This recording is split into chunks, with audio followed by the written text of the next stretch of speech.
안녕하세요. DA 성형외과 최은규 원장입니다. 들림코는 기본적으로 길이 연장이 필요하기 때문에 비중격이나 아니면 기능연골을 사용해서 연장을 하고요. DA만의 특별한 노하우가 있다고 하는데 과연 그 노하우가 뭔가요?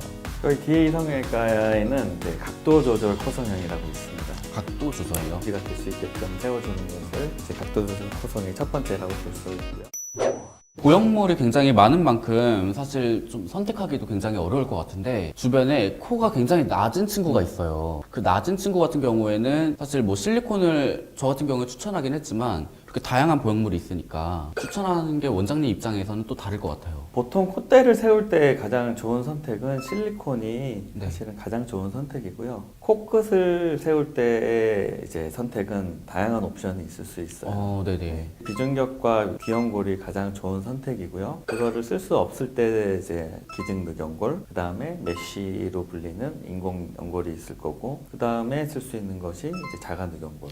그럼 낮은 코 같은 경우에는 좀 실리콘으로 콧대를 세우고 그렇죠. 그다음에 코끝 같은 경우에는 뭐 재료에 따라서 뭐 맞습니다. 귀연골로 충분하면은 뭐 귀연골로 아니면 비중격으로만. 그럼 또 반대로 사실 콧대는 높은데 코끝이 좀 마음에 들지 않는 경우도 있잖아요. 그렇죠. 그런 분들 같은 경우에는 어떤 보형물이 좋을까요? 일단은 코끝의 형태에 따라서 다양하게 달라질 수가 있어요. 소위 말하는 들림코, 그 다음에 화살코, 맞아요. 복코. 들림코는 기본적으로 길이 연장이 필요하기 때문에 튼튼한 길이를 낼 수 있는 비중격이나 아니면 기증연골을 사용해서 연장을 하고요. 화살코인 경우에는 비중격의 길이가 너무 길게 쳐져 있는 경우 혹은 코끝 연골이 이렇게 길게 쳐져 있는 경우가 있는데 비중격의 길이를 좀 단축을 시켜주거나 코끝 연골의 위치를 머리 위쪽으로 좀 이동을 시켜서 고정을 하는 방법으로 교정을 하고 있습니다. 매부리코의 경우에는 일단 우선적으로 매부리를 말끔하게 해결을 해주는 것이 가장 중요합니다. 뼈는 보통 이제 뼈를 치게 되고요. 연골은 잘라서 매부리를 없애기도 하는데 매부리가 크지 않은 경우에는 다듬어서 해결을 할 수도 있죠. 예전에 그런 얘기도 들은 적이 있어요. 매부리코가 가운데 쪽이 튀어나와 있으니까 이 윗부분만 좀 실리콘을 넣으면은 해결이 되지 않을까. 보통은 매부리 코가 있으신 분들이 코가 큰 경우가 되게 많거든요. 네네. 사실은 그런 경우에는 실리콘을 넣지 않고 연골 이식을 부분적으로 해서 무보형물로 진행을 하는 경우도 있고요. 매부리가 있으면서 전체적으로는 코가 좀 낮은 경우에는 실리콘 보형을 같이 올려서 사용을 하게 됩니다.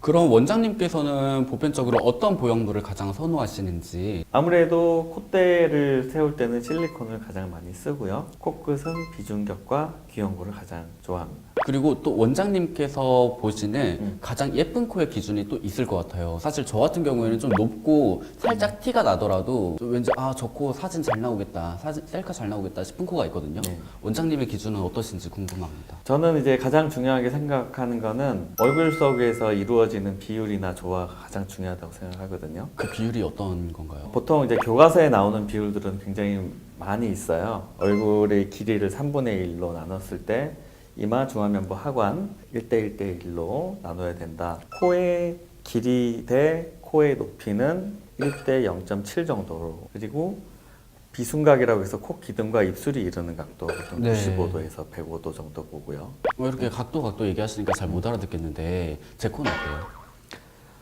코가 아주 오똑하고 남자답게 잘생겼네요. 안승현 원장님께서 해주셨는데 그러면 그래요? 굉장히 잘된 코라고 네, 자부해도 되는 네, 거죠. 네, 스스로 자부하고 있었거든요. 네. 좀 지겹네요, 잘생겼다는 말. 네, 그러면 원장님께서 또 환자분들을 보실 때 또 먼저 보는 얼굴에 조건이 있을 것 같아요. 그런 건 어떤 건지 궁금합니다.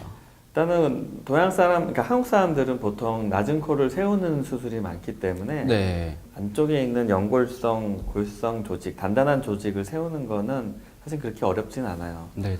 근데 사실은 덮여 있는 이 부드러운 조직, 어떻게 보면 껍질이라고 볼 수 네. 있죠. 이 연골의 여유분은 사실은 갖고 태어난다고 볼 수 있거든요. 네. 여기에 따라서 코를 얼만큼 세울지가 결정이 나기 때문에 이 부분이 어떻게 보면 되게 중요한 부분이라고 보시면 돼요. 그러면은 원장님께서는 환자분들을 보실 때 보편적으로 저 사람 재료는 얼만큼 있을까를 더 많이 보시는 거군요. 그렇죠. 이게 사실 직업병 같아서 네. 사람을 만나면 저 사람은 이렇게 수술하면 이쁠 텐데 그렇게 자연스럽게 생각이 네네. 드는 거죠.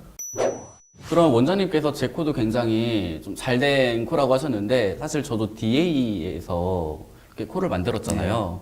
근데 DA만의 특별한 노하우가 있다고 하는데 과연 그 노하우가 뭔가요?